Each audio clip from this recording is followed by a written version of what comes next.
Hello students, इस video में हम कक्षा 7 के चौथे चैप्टर सरल समीकरण के कुछ बेसिक्स पर चर्चा करेंगे। तो चलिए शुरू करते हैं। सबसे पहले बात करेंगे हम राशियों के बारे में, जिन पर ये बीजगणित सरल समीकरण पाठ आधारित है।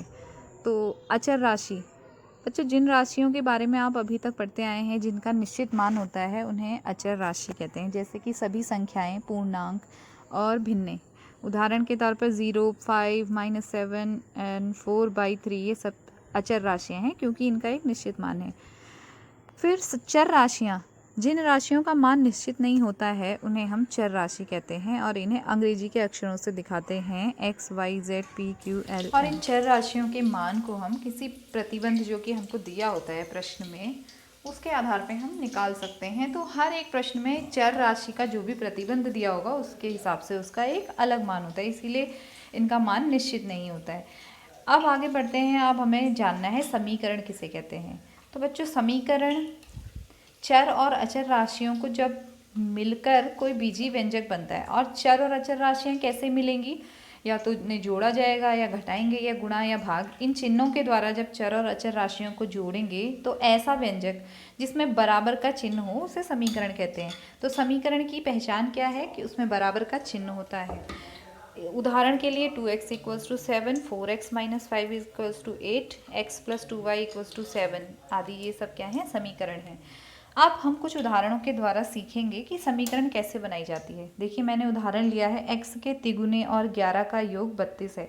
तो आपको एक प्रतिबंध दिया हुआ है चर राशि x के लिए। तो सबसे पहले हम देखेंगे कि हमको x का तिगुना कहा गया है, तो x का तिगुना कैसे निकलेगा, उसमें हम 3 की गुणा करेंगे। तो जब 3 और x की आप गुणा करेंगे, एक चर है और एक अचर है, दोनों की गुणा करेंगे तो गुणा हो नहीं सकती है क्योंकि आपको चर का x का मान तो मालूम ही नहीं है, तो गुणा नहीं हो सकती है। तो गुणा का चिन्ह केवल छुप जाएगा, 3x हो जाएगा। अब x और x के तिगुने और 11 का योग जो है वो 32 दिया हुआ है, इसका मतलब x के तिगुने में 11 जोड़ने पर वो 32 के बराबर आएगा। तो समीकरण बनेगी 3x - 11 = 32। इसी तरह से एक और उदाहरण ले लीजिए, n का चौथाई 7 से 3 अधिक है। तो देखिए सबसे पहले हम सोचेंगे n का चौथाई कितना होगा। तो n का चौथाई होगा n का 1/4 यानी कि n/4।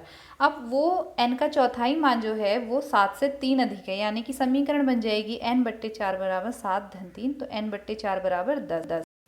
इसी प्रकार से अगर हमको समीकरण दी हुई हो तो हम उससे एक संबंध हिंदी भाषा में भी हम निकाल सकते हैं। देखिए कैसे समीकरण को कथन में कैसे बदलते हैं। 3n + 7 = 1। तो इसको आप अगर कहना चाहेंगे प्रतिबंध के रूप में तो कैसे कहेंगे, n का तिगुना और 7 का योगफल 1 है, या फिर ये भी कह सकते हैं n के तिगुने में 7 जोड़ने पर 1 प्राप्त होता है।